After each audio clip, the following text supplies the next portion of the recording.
My name is Morrell McCreary. I am the owner of Ramtech PC Solutions. Man, when I was 13, I took apart one of my first radios and I freaked my parents out because I show age, but back then that was a lot of money. But I wanted to pick up some different stations. So I tweaked it and put it back together, and they were shocked that it worked. I was hooked on technology since then. I had a few different jobs, especially in college, trying to figure it out, But I've always had a passion for computers and technology. Boils back down to that Tandy 1000 my mom bought at Radio Shack. I know I just aged myself, but that Tandy 1000, I did the same thing I did to that radio. I took it apart and I put it back together, and that's how I knew.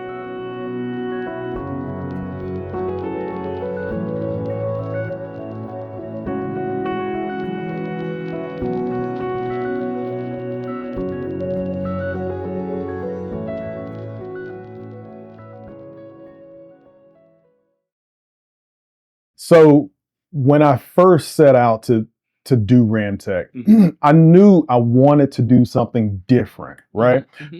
I worked for corporate American IT departments. It took forever to get things approved. It took forever to get projects done and accomplished. That is what drove me insane the most. I say, if there's one thing I can fix about IT, is technology moves fast, and you have to be, as a business owner, as fast thinking as the technology. Because if you don't respond and you wait to implement, you're behind. So that was the biggest driver for me to push this thing as far as I can. We started a long time ago. We started in Morrell's, side room, right? A little ranch style house. I guess how we first built it was really just a common friendship of like-minded people. We like sports, we like video games, we like things of that nature. We like, computers. And that's really how we got started, and that's how we kind of continue to build this same culture, I guess you will.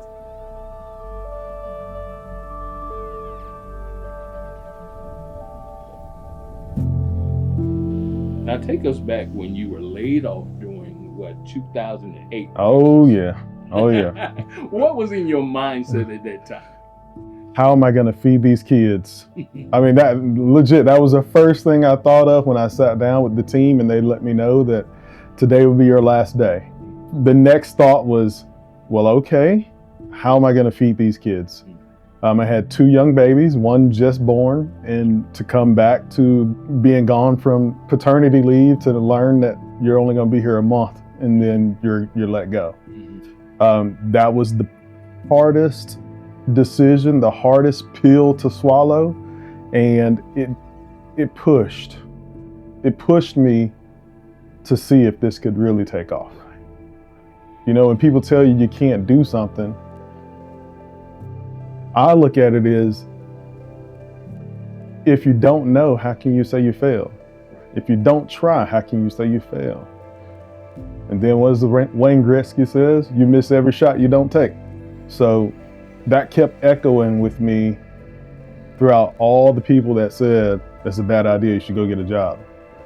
Which in turn, every job interview I left, I was picking up side work after the job interview. It just took time for me to realize that I can do this.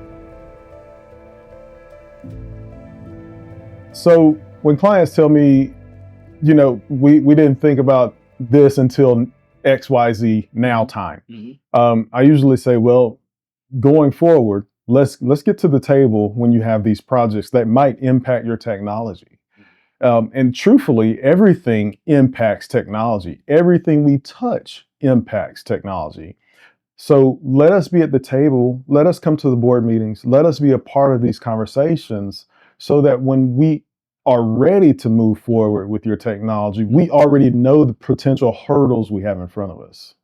We've had some challenges throughout the years, and I think sometimes you kind of just have to step in and realize we think this is the best. I think from past relationships and handling that particular customer or these particular customers and knowing how they are and knowing what they want, this is going to be how you kind of have to give it to them.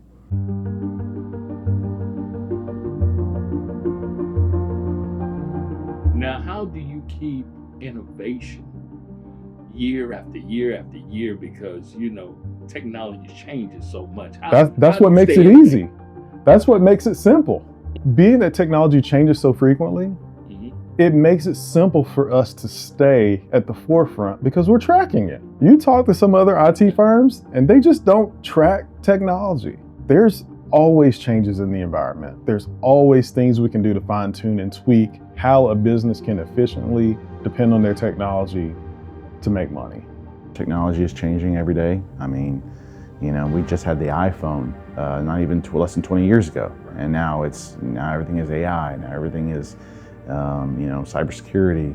I think ever changing and growing. Honestly, the biggest thing is love what you do, and because like when I leave here, I still think about it, and it's not in a bad way. It's more or less it's a curiosity thing. It's a need to learn, a want to learn. So going home and just looking at Google, picking up social media and finding new things. So it's kind of how I still stay in tune. Treat people like people, technology will do its thing in the back end. I mean, that's just plain and simple. We treat people like people, and we take care of their technology needs. And that's important to you here in Tech. Oh, 100%, 100%. We are people first. We want to treat everybody just like they walked into our living room. Meeting new people, honestly, new clients, new challenges, those are always fun to me. We look at how do you sit across the table and interview with us. We look at how you interact with us through email. We look at how you carry your own, yourself, how you carry yourself when you show up. Do you show up in a suit? Do you show up ready to conduct business? Do you show up, do you show up to sit here and sell yourself as you're the prime candidate for X position? And if you can do that, I can work on the technology part. I think the thing that helps clients realize that we're part of their team is they're engaging with us. They're invested in their own technology. They want to grow their business. When we see clients that are hungry after growth, and we see clients that really want to exceed at what they do, that lets us know that they are ready to take technology seriously, and they believe that it's going to take technology and solutions to get them to their end goal. And we want to help them get there. I really like the personal relationships that we develop with our customers. Even just a little minute ago, we have our annual reviews with our customers. That's our biggest thing is, developing relationships. Like they love our team, and I like it that way. They still ask me about my kids, and I've been with them for 9 years. You can have 5 employees, you can have 500 employees. You won't know the difference. And I told you, consistency is key. We've had conversations about Chick-fil-A here in the office. You can go to any Chick-fil-A across this beautiful nation, and you're gonna get the same chicken and the same service because they have consistency and they've built that. That's what I'm building here. Future forecasting. Well, I'm not gonna give you all the secret sauce. Now, business growth, yes, 100%. We wanna grow. We wanna add multiple locations. We wanna spread what we've done here in Henry County throughout the rest of Georgia. Short-term goals, we would like to open 2 locations within the next 2 years. Everybody has revenue goals, but I feel like if we take care of people and we take care of businesses, the revenue will support the growth. So we focus on how can we touch more businesses, how can we impact more customers in a good way, and show them that this is the way IT should be. This is the most unregulated industry in the face of the market, but we strive to teach and educate and bring our customers on board with us.